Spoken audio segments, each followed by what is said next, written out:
today's episode of Leveling Up on Compliance, I have with me the great Ryan Bonner. And if you don't know who Ryan Bonner is, Ryan is a personality not to be seconded here in the world of CMMC and compliance. Ryan, why don't you just introduce yourself to people who might not know you and people who might have heard of you. Just tell us a bit about who you are and your company. Sure. So as you said, my name is Ryan Bonner. I am the founder and CEO of DefCert. We mostly provide compliance consulting services. We're really focused right now in the defense contracting space, and almost exclusively in that, we're doing a lot of work with defense manufacturers. So my organization spends a lot of time working with DoD manufacturers, both through state economic development groups, through NIST manufacturing extension partnership programs, through other DoD grant funded efforts. And then we also work directly with organizations and through managed IT service providers as well. Right. So anytime someone needs, more importantly, anytime someone needs or has a question about this CMMC program, you are the man to call. Well, I mean, there's a lot of great people out there doing work in this space right now, coming out of their own context. Right. So I like to think that I'm a part of the team, but absolutely enjoy helping out organizations who are somewhere on their path towards compliance. Right. And so let's pick up on that in terms of helping. So kind of like in right in the middle of the Christmas holidays in 2021, the DoD published their scope guide, right? It was kind of like, let's just push it out there. Maybe no one will notice. Maybe they'll just like not even think that we pushed it out there, and we'll just have it in there. But clearly lots of people, including yourself and many others in your space, did notice. So why don't you just start off by telling me and explaining for someone who's listening to this video, what is the scoping guide, why is it important, and what is its impact?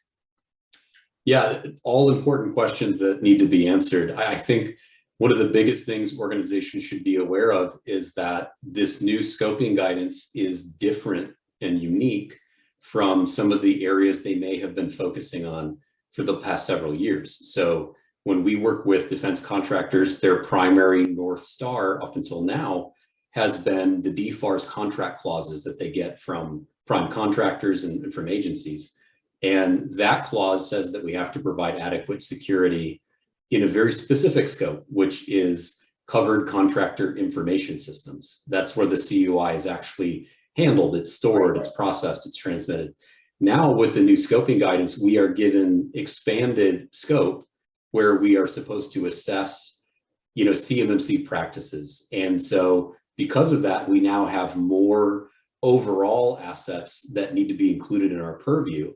So that's a big change that now needs to be managed in the contracting base.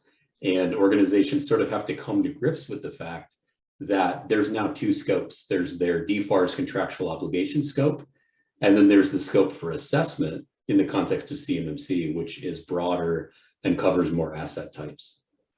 So, okay. That definitely doesn't make it easier for the average contractor. I would say, if anything, it adds a lot of complexity. Yes?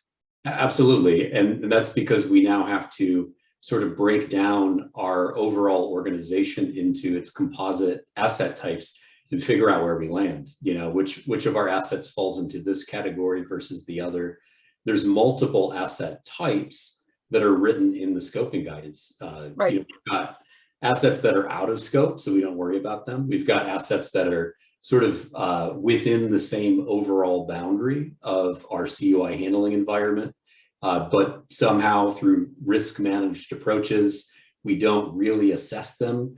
We just inventory them. Those are our risk managed assets. Right. And then we've got this two-headed monster now, which is our CUI assets. That's the traditional definition that we see in DFARS. And then we've got this other asset type, which is a security protection asset. Those are now eligible to be. There's what? There are five roughly asset categories of which. Yeah, we've got different asset types now. So we've got our CUI assets. That's just normal CUI handling. We've got our security protection assets. Those are sort of defined based on some original definitions in 800-171. Those are the technology or the people or the facilities that provide security for the CUI assets. Then we dig down further, we've got these contractor risk managed assets. Then we've got specialized assets, which are things like operational technology and IoT. And then finally, we get to our out of scope assets, which are completely logically and physically separated from the same environments where CUI handling exists. Right. So if I am a defense contractor looking at that, besides thinking, all right, I'm above my head, I need to find someone who's much more able than I to get into the weeds. How though do I start to understand what and determine what scope my data falls into? Yeah, that's a great question. I mean, we have these different buckets that we can sort information into. The general bucket we want to be aware of is probably the broadest one, and that's federal contract information. That's information that just isn't supposed to be publicly released. Right. Information that's just sort of most places throughout the performance of your contract, and we've got basic safeguarding requirements for that. That's where we see things like, just basic perimeter security for your building is adequate, basic access controls, these 17 practices are going to be adequate for that. And level one, that's essentially where you are with level one. Exactly. And then we get into these more sensitive categories of information. We've got CUI basic, where it's in some sort of category in the CUI registry, but the agencies don't have specific instructions for you on how to safeguard it. So for that, we just focus on our 110 requirements. Right. That's actually probably a little more difficult of a category to even wrap our head around, because there aren't special instructions and sort of these canaries in the coal mine telling us that we're handling sensitive data. The more likely candidate for easier identification is CUI specified. Those are subcategories of CUI that do come with special handling instructions from the data owners, the agencies. So we see common categories like export controlled information, where we actually get a limited dissemination control on the document. So it's sort of that smoking gun proof that we may be dealing with CUI or CTI, things that have a DoD distribution statement on them, B through F. Right. That means that we're actually handling CTI. Those are much easier to spot. So when we talk with organizations, it's more important that you have a working definition you can start to build your CUI safeguarding program around, rather than have the absolute best possible definitions that cover every possible category and yes, no determinations on whether you have it. As long as you've got a scope where you can spot like CUI specified categories, now you can start building an environment around those handling scenarios and all the other parts of your business that are true, and then work on maybe improving or adding that definition later that handles some of the harder to spot categories of CUI.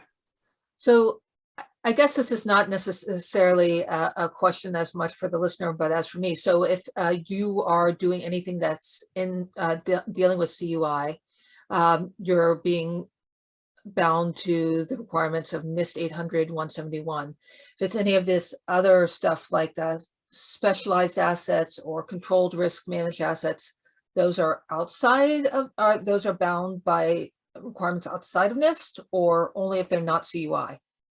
Yeah, there's certainly some aspects of the new scoping guidance that are going to require better clarification from agencies and stakeholders as time goes on.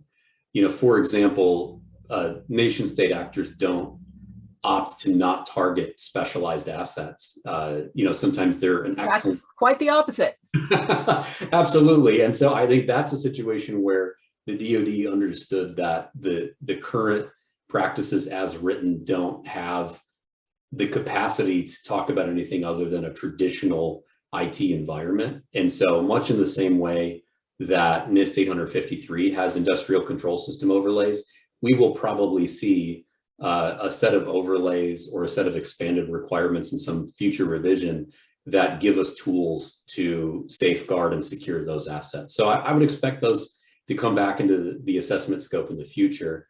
When we get to this idea of these contractor risk managed assets, CRMAs, we're really being told, hey, these are systems that have the potential to handle CUI, but they don't for reasons that are in context for your organization. So in those cases, even though they still live inside the logical boundary, your burden is simply to inventory them and to represent them in the SSP, your system security plan.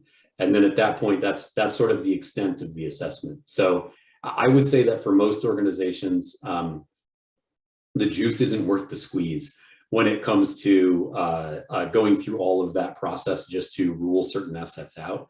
You'd be better served segmenting the network in such a way that only the CUI assets and the security protection assets are in that segment, and then just simplify the entire assessment process.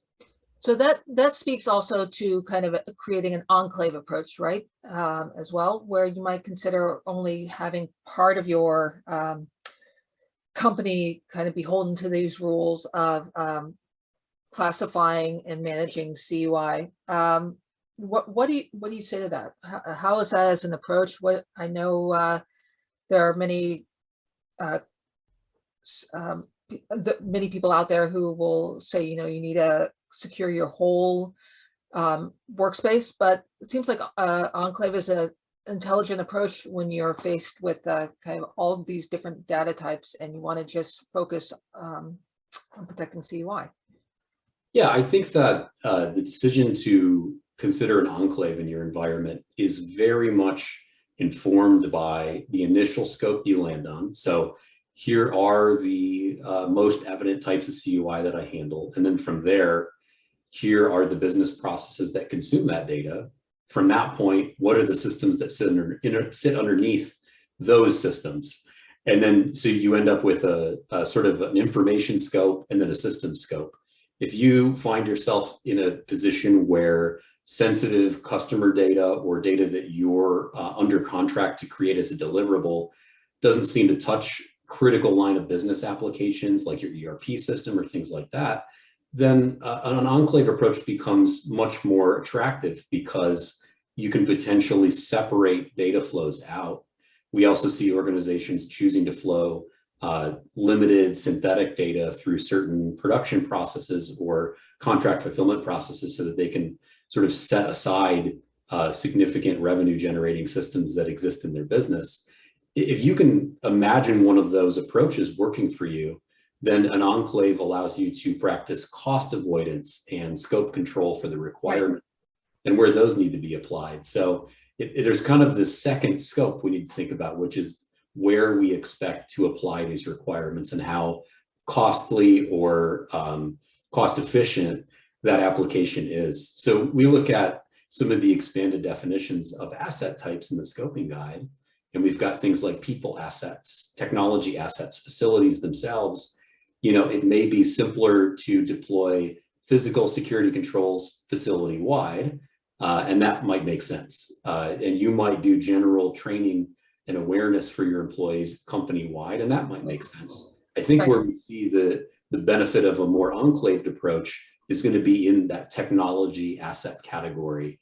How much technical debt can I feasibly pay down? How much security hardening can I do? Maybe even in a limited time period. It's okay to go back to other parts of your organization later, but you might want to sort of plant the flag in the sand and find that initial scope where you want to apply those requirements to get across the 800-171 CMMC finish line, and then sort of win back and secure other parts of the business from that position of beneficial privilege. So it kind of raises the question, right? All right, so let's say you're the kind of traditional small contractor and maybe 100 employees, and you're looking at all of this new scoping and you're trying to figure out, how do I get started with it? I think that's kind of a practical question that you're going to face. It's like, do I first try and put systems in place to protect my CUI? Do I first do some sort of scoping? Do I first try and I don't know, implement technologies? Where is the from your point of view, the point at which I get started with all of this? I think that organizations should understand where their comfort zones and their core competencies are, and understand sort of the two-edged sword that represents. So when we see organizations who have delegated their IT teams to figure out something like CMMC, you might see situations where the IT teams are trying to come up with a technology solution for something that could be an operations decision. And Right. so They knowing just don't have the depth. It's not Yeah. lack of intelligence, it's just they don't have the experience and the depth. we're all victims of our cognitive bias and what we spend most of our time on, right? Yes. And so a multi-stakeholder approach is going to help you a lot in those situations, so that you can unlock other capabilities in your organization on the operations side, on the physical security side, on the overall like management decision-making side, and maybe satisfy a lot of requirements before you then hand over additional work to your IT teams. And so I think that is a big problem we see with organizations. They take requirements and they immediately look for technology tools that are going to satisfy those requirements. And it would be, I think, a better set of steps to do requirements planning and then look for the best possible set of tools and solutions that are going to give you what you need, and know how they work together. So and then contact you. Well, and thankfully, a lot of resources are sort of bubbling to the surface in the overall effort industry-wide. So you don't always, I would say, have to go straight to a consultant nowadays in order to get great ideas on what you could be doing now, today. There's public resources where people are posting their ideas. There's a lot of LinkedIn groups and Discord servers, right, and other things starting to come to the surface that I think can be helpful. I would say, though, that for a lot of organizations, you really want to think about how you're going to satisfy some of these requirements across all of your technologies, and be honest about where you're at with some of these technologies. Because you're operating decades old equipment, there may be so much technical debt built up over the years that it's really not worth retrofitting or hardening that environment. You might need to decide that your CUI handling environment does need to be a new build out. And then that's, again, something where, an Enclave deciding, that sounds like a bit of a decision, right? Do I continue amassing this technical debt and just create policies around how I'm going to manage the deficiency? Or do I just take the hit to my checking account and invest? Well, I think it's you have to balance these things out, right? We get trapped in sort of these false either or determinations from time to time. And I would ask myself some questions. Have my IT stakeholders ever been managed against policy? Do they actually plan their day and execute their strategies based on what's in policy? If the answer to that is no, probably not. Yeah, you could write a lot of policy and it'll get really dusty in a drawer somewhere, and that may not affect the change that you want. So there's some questions to ask yourselves there. I think that throwing a blank check at the scenario is probably also not the best way to do that, because again, we're going to lean into our comfort zones, and we're probably going to overinvest in some part of the stack or the solution where other areas that we haven't managed well in the past could be a far more cost-effective way to get things done. Right. So it's balanced. You have to balance it. Right. So, the presumption behind a lot of our discussion until now has been that someone is a defense contractor, and they're going to have to prepare themselves for some sort of audit at a date TBD. If we ask the Department of Defense, they'll get back to us in 9 to 24 months about when that date is. But for now, let's just assume we're looking at this as someone who's going to undergo an audit. The flip side of that is that you might be a company who's going to prepare yourself for self-attestation, right? You assume that you're in one of these lower priority groups for a level 2 compliance audit, and that you're going to, just determine have to do it on your own. DIY. So how does all of this scope discussion kind of become relevant to me if I am someone who's looking at doing a self-assessment? How should I understand the scoping requirements? Well, I think one of the biggest takeaways for contractors is that, DFARS requirements are targeting the covered contractor systems. So that's sort of like the smallest scope possible. And so a lot of the SPRS scores that contractors may have uploaded are just focused on that scope. So we should be prepared for the fact that under the CMMC scoping guidance, the way that you prepare for that assessment could be different from the way that you self-assess for an SPRS upload. So just being aware that there are differences in scope, I think is important.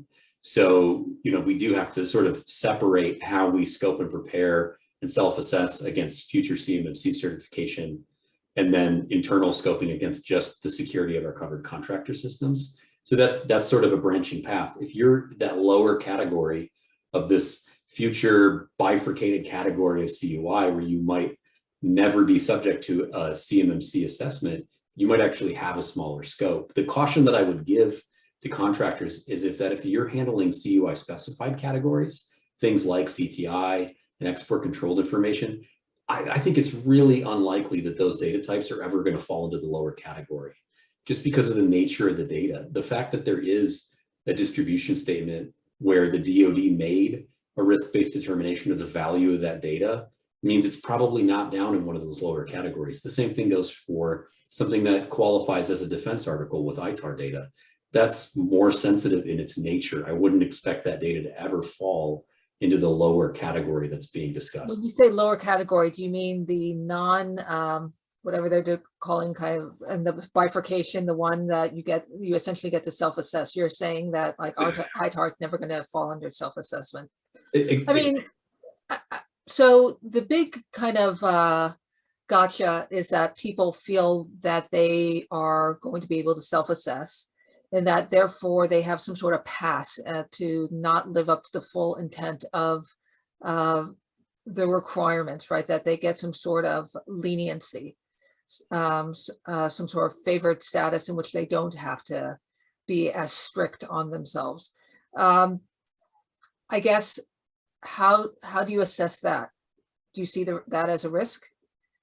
I do see it as a risk. And one of the reasons for that risk, probably the most relevant in my mind, is that for most of the defense contractors that we interact with, their primary source of revenue is not agencies, it's prime contractors.